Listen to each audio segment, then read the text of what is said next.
Everyone, आज हम यहाँ पे MP टेट वर्ग 2 का सिलेबस डिस्कस करने वाले हैं। इससे पहले वाली वीडियो में हमने वर्ग 3 का सिलेबस डिस्कस किया था। तो अगर आप में से किसी ने वो वीडियो नहीं देखी है तो you can go and watch from the channel.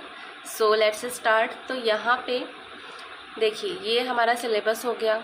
ये है हमारा विस्तृत पाठ्यक्रम, है ना। पूरा डिटेल में दिया हुआ है सारा पाठ्यक्रम, हमारा क्या विस्तृत पाठ्यक्रम। ठीक है, अब हम इसे समझते हैं कि हमारे सिलेबस में क्या क्या दिया हुआ है। सबसे पहले क्या है, हिंदी भाषा। तो लैंग्वेज 2 आनी है आपको सिलेक्ट करने के लिए ऑप्शन आएगा। तो जिस भी लैंग्वेज में आप कंफर्टेबल हैं you can select that language only. Okay, so first पहले क्या आ जाएगी, हिंदी भाषा आ जाएगी। हिंदी भाषा में तो पहले यहाँ पे देखिए दिया हुआ है कि अपठित गद्यांश आएगा। अपठित गद्यांश is the very easy section of the exam paper. Yes, क्योंकि इसे कोई भी सॉल्व कर सकता है। सो यहाँ पे जो अपठित गद्यांश दिया हुआ है ये आप कर सकते हैं। इसमें से कोई भी गद्यांश आपके पास आ जाएगा, या तो एकांकी आएगी, घटना, निबंध, कहानी, कुछ भी आ सकता है। और आपको उससे रिलेटेड क्वेश्चंस दिए होंगे, यू नो दैट। और उसमें आपको सिर्फ पैसेज में से ही क्वेश्चन नहीं दिया होगा, बल्कि आपको वहाँ पे व्याकरण भी दे सकता है ना, और आपकी मौखिक योग्यता को जाँच भी सकते हैं वो। तो हमें बिल्कुल वेल प्रिपेयर्ड रहना, ये नहीं सोचना है कि हिंदी तो बिल्कुल आ ही जाएगा। वैसे आ ही जाएगा, ज़्यादा टफ नहीं आता है। 8 मार्क्स का होने वाला है आपका Hindi. Then comes English language. English language आपकी कितने की आने वाली है, 5 नंबर की आने वाली है। और यही हमने डिस्कस किया था कि ग्रेड 3 में इंग्लिश लैंग्वेज कितने की आने वाली है, वो 30 मार्क्स की आने वाली है ना। तो सिलेबस ऑलमोस्ट सेम ही है। तो अगर आप अच्छे से पढ़ते हैं तो ये भी आपके लिए इजी हो जाएगा। और अगर आप इस सेक्शन को छोड़ना चाहते हैं तो you can leave that, because it contains only 5 marks. Okay, और यहाँ पे हमको पता है कि हमारे ग्रेड 2 में क्या आने वाला है, हमारा स्पेसिफिक सब्जेक्ट भी आने वाला है। तो आप उस पर ज़्यादा मेहनत कर सकते हैं, उसके बारे में हम बात करेंगे आगे। तो यहाँ पे दिया हुआ है इंग्लिश लैंग्वेज। इंग्लिश लैंग्वेज में भी क्या आने वाले हैं, 2 शॉर्ट्स पैसेज आने वाले। कितने पैसेज आएंगे आपके पास, 2 पैसेज आने वाले हैं। देन वोकैबुलरी आने वाली है। वोकैबुलरी में भी क्या क्या आएगा, 1 word substitution, opposite words, synonyms, phrases and idioms and proverbs. और लेवल क्या रहने वाला है इनका, लेवल 10th स्टैंडर्ड। तो यहाँ पे I will be completing the English section of grade 3। तो अगर आप इंग्लिश की प्रिपरेशन और अच्छे से करना चाहते हैं तो you can join with me. तो हम यहाँ पे अच्छे से प्रिपरेशन कर पाएंगे। And let me know if you want classes. Okay, अब क्या आ गया, 3rd नंबर पे फंक्शनल ग्रामर आ गया है ना। सिर्फ ग्रामर हमें जाननी नहीं है, वो फंक्शन कैसे करती है, we should know that also. तो यहाँ पे भी लेवल क्या दिया हुआ है, लेवल 10th स्टैंडर्ड। क्या क्या आने वाला है ग्रामर में, आर्टिकल्स आएंगे, models, determiners, noun, pronoun, adjective, adverb, narration, preposition, tenses, transformation of sentences and voices. ठीक है, तो ऑलमोस्ट ग्रामर का हर एक पार्ट यहाँ पे दे दिया गया है, पर लेवल आपको 10th स्टैंडर्ड का दिया हुआ है। तो you can do that. Okay, और अगर आप मेरे साथ जुड़कर करना चाहते हैं तो you can join me also. चलिए अब हम आगे बढ़ते हैं। अब यहाँ पे आ रहा है सामान्य ज्ञान। ठीक है, सामान्य ज्ञान यहाँ पे कितने क्वेश्चंस का आने वाला है, 7 क्वेश्चंस इसके आने वाले हैं। यहाँ पे आपसे करंट अफेयर्स भी पूछ लिया जाएगा, और जितने भी जनरल नॉलेज की चीज़ें, सब्जेक्ट्स हैं, जैसे हिस्ट्री हो गया, इकोनॉमी हो गया, पॉलिटी हो गया, और ज्योग्राफी हो गया, साइंस हो गया, ये सारी चीज़ें, इन्वायरमेंट हो गया, तो कहीं से भी क्वेश्चंस आ सकता है। ये यहाँ पे एकदम डिटेल में सिलेबस नहीं दिया हुआ है, पर आपको कवर करना पड़ेगा। 7 प्रश्न का है, तो बहुत ज़्यादा इसकी टेंशन लेने की ज़रूरत नहीं है। Again I will say that you have to concentrate on your own subject. Okay, so क्योंकि ये क्या है, ये सेक्शन दिख छोटा रहा है पर है बहुत बड़ा। और कितने मार्क्स का आने वाला है, इसका वेटेज कम है, 7 मार्क्स का आने वाला है। तो इस पे बहुत ज़्यादा मेहनत करने की ज़रूरत नहीं है। हाँ, अगर आपको पहले से आता है तो दैट वेल एंड गुड, और अगर नहीं आता है तो बहुत ज़्यादा टेंशन लेने की भी ज़रूरत नहीं है। चलिए अब हम आगे बढ़ते हैं। अब यहाँ पे देखिए, यहाँ पे क्या आ गया है, रीजनिंग एबिलिटी। ये भी उसी का पार्ट है जो हमने अभी जनरल नॉलेज वाला सेक्शन देखा ना, 7 मार्क्स का। तो वो जो सामान्य ज्ञान हमारा आने वाला है उसी में ये भी इंक्लूडेड है, जो आपका रीजनिंग एबिलिटी है। ओके, फिर यहाँ पे आ रहा है बाल विकास और शिक्षा शास्त्र, that is the most important part of your syllabus, whether you are preparing for grade 3 और grade 2, it doesn't matter, you have to complete this syllabus, okay. Because ये बहुत ही मीन्स हमें, अगर हम टीचर बन रहे हैं तो हमें ये सारी चीज़ें जाननी भी चाहिए कि बच्चों की मनोस्थिति कैसी होती है, हमें पढ़ाना कैसे है, क्या क्या चीज़ें यूज़ करनी है, क्या TLM यूज़ करना है, we should know that.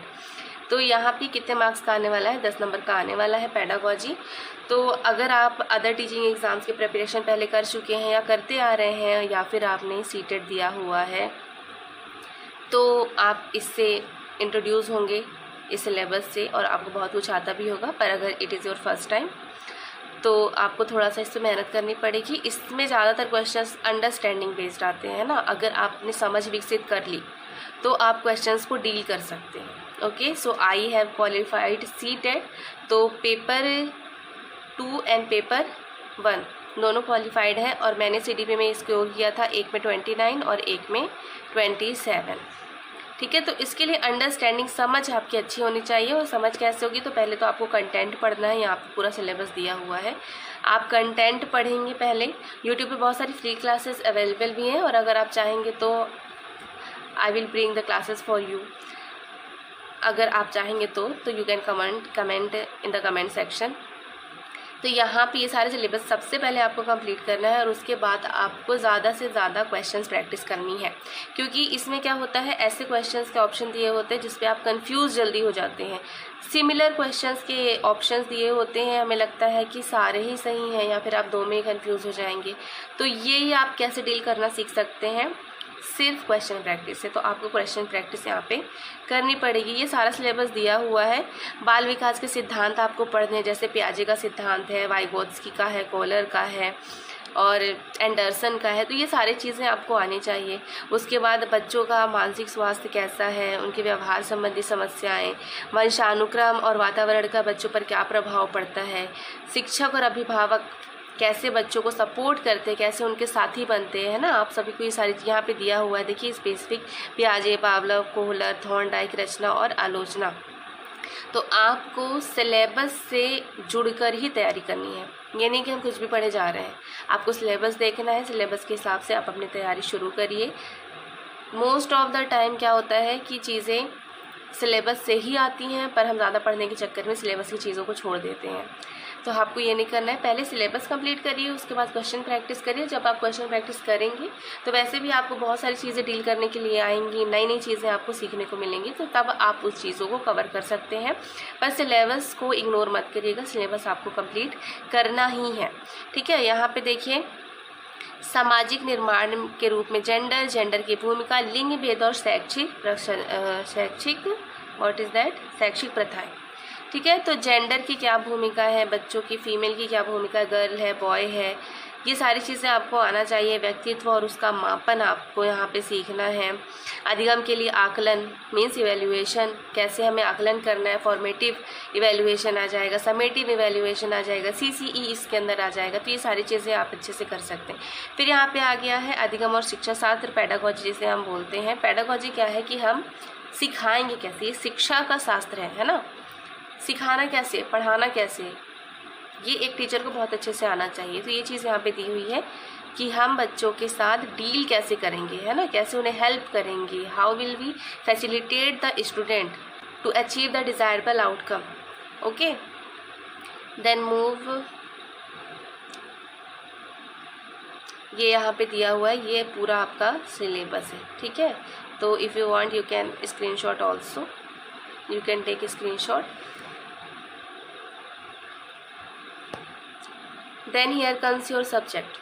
Subject कितने का आने वाला है, 120 मार्क्स का आने वाला है। बिकॉज कितने का आने वाला है, 120 मार्क्स का आने वाला है। Because I am from science background, तो मैं यहाँ पे साइंस का सिलेबस लेकर आई हूँ। आप अपना सिलेबस देख सकते हैं। यहाँ पे देखिए क्या है, ये देखिए साइंस के सिलेबस में ये कंटेंट दिया हुआ है। तो यहाँ पे आपको ध्यान रखना है कि बहुत ज़्यादा हाई लेवल नहीं आने वाला है, क्योंकि आपका क्वालिफाइंग एग्ज़ाम है। जो ज़्यादा हाई लेवल चीज़ें हैं वो आपके जो सिलेक्शन वाला जो एग्ज़ाम होने वाला है एमपी टेट का, है ना, चयन परीक्षा जिसे हम बोलते हैं, उसमें ज़्यादा हाई लेवल का आएगा।